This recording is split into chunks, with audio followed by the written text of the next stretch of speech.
माननीय सदस्य, आप लोग एक दूसरे को देखकर बात ना करें, मुझे देखकर बात लिविंग करें। रिलेशन की जो बात कर रहे हैं, इसमें किसी भी जाति के, किसी भी धर्म के, किसी भी वर्ग के एक दूसरे के साथ अगर वो अविवाहित हैं रह सकते हैं, वैध है।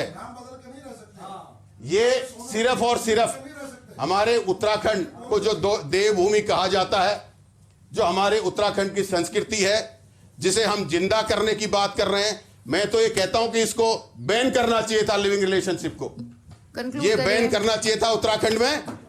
इस उत्तराखंड में ऐसी चीजें नहीं बर्दाश्त की जाएंगी। लेकिन यूसीसी के नाम पर अब हमारी पहचान एक नई भी हो गई मंत्री जी।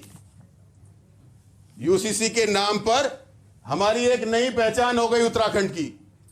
आप सही नाम दीजिए, आधार कार्ड एफिडेविट दीजिए, उत्तराखंड में आइए और लिविंग रिलेशन में रहिए। और उत्तराखंड में अन्य राज्यों के बच्चे जो पढ़ने आते हैं, जो आते हैं, उनको हम क्या शिक्षा दे रहे हैं, हम उनको किस चीज के लिए मोटिवेट कर रहे हैं। और दूसरी बात, आप उसका जो रिकॉर्ड रख रहे हैं, उस रिकॉर्ड को आरटीआई में मांगेगा तो उस पर जो सामाजिक दृष्टि होगी उसको उसका जिम्मेदार कौन होगा। और मैं दूसरी बात एक चीज और कहना चाहता हूं, कंक्लूड करिए। संविधान में जैसे कल माननीय संसदीय कार्य मंत्री जी ने यह कहा कि सिविल कोर्ट की बात जब भारत का संविधान बना था तब भी हुई थी। उस समय के नीति निर्माताओं ने, उस समय के संविधानकारों ने उस समय की परिस्थिति के हिसाब से जो लागू किया था वो सही है। उन्होंने तब सोचा था कि आगे ये होना चाहिए, लेकिन कैसे होना चाहिए, किस तरीके से होना चाहिए था, वो महत्वपूर्ण है। संविधान निर्माताओं ने ही अपेक्षा की थी उनके। अरे मैं वही कह रहा हूं मुन्ना सिंह जी, मैं वही कह रहा हूं। जब दिल्ली से हमारे खटीमा को रोड बन रही थी, उस समय के जो लोग थे, जो मंत्री थे, उनको ये था कि 4 बसें चलती है और 4 बसों के लिए एक रोड की जरूरत है, पहले रोड पहुंचानी है। आज के नीति निर्माताओं ने कहा उसे चौड़ी करनी है, आज व्यवस्था बढ़ गई है, तो उन्होंने वो स्पेस छोड़ा, उन्होंने वो जगह छोड़ी, उन्होंने वो छोड़ा। वो उस समय ये सोच सकते थे कि जरूरत पड़ेगी। आपकी बुद्धिमत्ता देखिए।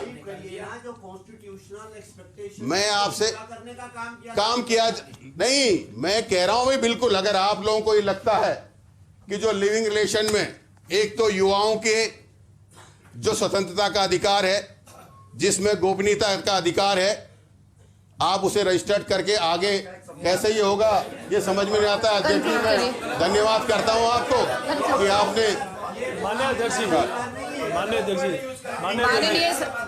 जी सहवास शब्द का अर्थ मैं सभी से चाहूंगा कि आप जरूर गूगल कर लेना।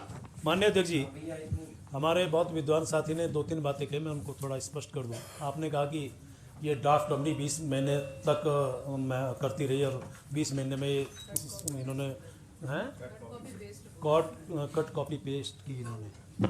शायद कल आप रहे हो तो मुझे लगता है कि ये भी ध्यान आया होगा। मैंने कहा था 20 महीने तक इस कमेटी ने इतनी बैठकें की, इतनी जगह उन्होंने जाके संवाद किया और माणा से शुरू होके और सभी स्टेक होल्डर्स के साथ बैठ के सबके साथ, और 2,32,000 इसमें सुझाव प्राप्त हुए। शायद आपको जानकारी, तो मैंने ये कहा था। एक दूसरा, जो आपने शादी की बात कही, हिंदू परंपराएं, मुस्लिम परंपराएं, ये बात ठीक है कि हमने ये कहा है कि उसमें रजिस्ट्रेशन कराना पड़ेगा, लेकिन साथ में ये भी कहा गया है यूसीसी के अंदर कि जो हिंदू रीति से शादी करने वाले हिंदू मतावलंबी होंगे तो उसमें किसी प्रकार का प्रतिबंध नहीं होगा। उसी प्रकार से मुस्लिम या दूसरे धर्म के जो लोग हैं, वो जो परंपरा से अपने यहाँ शादी करना चाहें, उसी प्रकार से उनकी शादी परंपराओं में कोई प्रतिबंध नहीं होगा।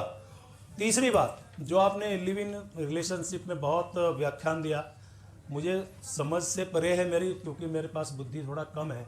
अभी आप तो कह रहे हैं कि युवाओं के जो है उस पर आप रोकने का डंक डाल रहे हैं, क्या शब्द बोला मैं समझ नहीं पाया, और उधर बाद में कह रहे हैं कि साहब ये हमारे देवभूमि को इस प्रकार से आप कर रहे हैं। मतलब क्या आप चाह रहे हैं वो बताइए ना। आप रजिस्टर करके आमंत्रित करिए। नहीं, क्या चाह रहे हैं वो बताएं। आप चाह रहे हैं कि यहाँ लिव इन रिलेशनशिप होनी चाहिए, यानी कि विरोधाभासी बयान आपका दिख रहा है। वो लोग लिव इन में रहेंगे, उसके बाद अगर शादी होती है तब उस समय दिक्कत आएगी। जिस प्रकार से एक मिनट, अरोड़ा जी एक मिनट। मोहन सिंह जी, नहीं दिया मोहनदा, तुम देते ना, विक्रम भाई, पड़ोस में रहते हो, देना चाहिए था। जिस प्रकार से अभी, हालांकि ये बात ठीक है कि हमारे माननीय वर्य बोल रहे थे हमें नहीं बोलना चाहिए, शिव अरोड़ा ने जो बात कही कम से कम उसकी गंभीरता भी समझनी चाहिए। जो लोग आज नाम बदल के इस प्रकार का यहाँ हमारे देवभूमि में कुकृत्य कर रहे हैं, क्या आप उसको प्रोत्साहित करना चाह रहे हैं? हम तो नहीं कर रहे।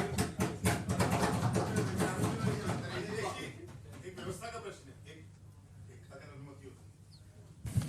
माननीय अध्यक्ष जी, क्योंकि सम्मानित मुख्यमंत्री जी भी यहाँ बैठे हुए हैं, गैरसैंण जब सत्र हुआ था तो माननीय मुख्यमंत्री जी ने गैरसैंण में सदन के पटल से एक घोषणा करी थी कि जो भी पीसीएस के अभ्यर्थी थे या जो जिन लोगों ने देहरादून में प्रदर्शन करा था, जो भी उन पे चार्जेस लगे थे या जो पुलिस की कार्रवाई थी, उसको मैं ड्रॉप करने की घोषणा करता हूं।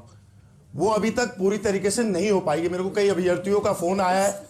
मैम, मुख्यमंत्री जी की घोषणा है तो व्यवस्था का प्रश्न, प्रदेश की व्यवस्था भी है और सदन की गरिमा की बात है। माननीय अध्यक्ष जी, सदन की गरिमा का विषय भी है, सदन की गरिमा का विषय भी है। विक्रम सिंह नेगी जी, अच्छा चलिए, माननीय मुख्यमंत्री जी बता रहे हैं, चलिए बता रहे हो, बड़ा चलिए बोल रहे हो। माननीय अध्यक्ष जी, नहीं कोई बात नहीं, इन्होंने पूछ लिया है तो मैं एक बार बता ही देता हूँ उनको। ऐसा है, मैंने सदन में घोषणा करी थी माननीय अध्यक्ष जी गैरसैंण में, और ये हमारे उन युवाओं के लिए करी थी।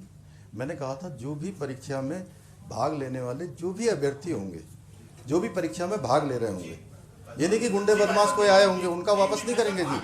हाँ, अगर कोई ऐसे हो तो आप मुझे दे, आप भाग लेने वालों की नहीं हुई, आप मुझे दे दीजिए, मैं सबके वापस। जी जी जी, धन्यवाद, बहुत धन्यवाद आपका। माननीय अध्यक्ष जी, आपने मुझे यूसुसी पर बोलने का अवसर दिया, मैं आपका आभारी हूँ। अध्यक्ष जी, सरकार की तरफ से समान नागरिक संहिता यूसीसी उत्तराखंड 2024 का प्रस्ताव आया। उसमें विवाह विच्छेदन, तलाक, उत्तराधिकार, सहवासी संबंध आदि बहुत ही महत्वपूर्ण विषयों को लिया गया, और जब से इस पर चर्चा हुई, हम लोगों की मंशा थी, उत्सुक थे कि उपरोक्त सभी विषय जिन पर आधुनिक समाज को सोचना चाहिए और आज इन पर काम करने की आवश्यकता है। अच्छा होता कि इस वक्त केंद्र में बीजेपी की सरकार है, और सरकार ही अगर केंद्र सरकार समान नागरिक संहिता कानून लाती तो एक एम्ब्रेला एक्ट बनता जो पूरे देश पर लागू होता है, लेकिन ऐसा नहीं हो पाया। हमारे प्रदेश की आर्थिक स्थिति भी बहुत अच्छी नहीं है, हमारे प्रदेश का पैसा भी इस पर लगा। ये नवोदित प्रदेश है, इसे और बहुत कुछ कार्य करने की आवश्यकता है। रोजगार, अस्पतालों में डॉक्टर की दवाई व्यवस्था करने के लिए पैसे की आवश्यकता पड़ेगी, लेकिन अगर केंद्र सरकार इसको बनाती तो पूरे देश पर ये लागू होता और सब इसका पालन करते।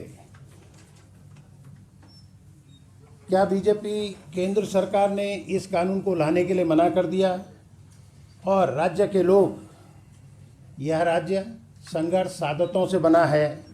विकास, स्वास्थ्य, शिक्षा, रोजगार, पानी, बिजली इस राज्य की आवश्यकता है। इस राज्य को प्रयोगशाला के रूप में उपयोग न किया जाए। पहला प्रयोग हिंदुस्तान में उत्तराखंड में किया है। हम पर इन सब पर भी विचार करने की आवश्यकता है। महोदय, आपने ड्राफ्ट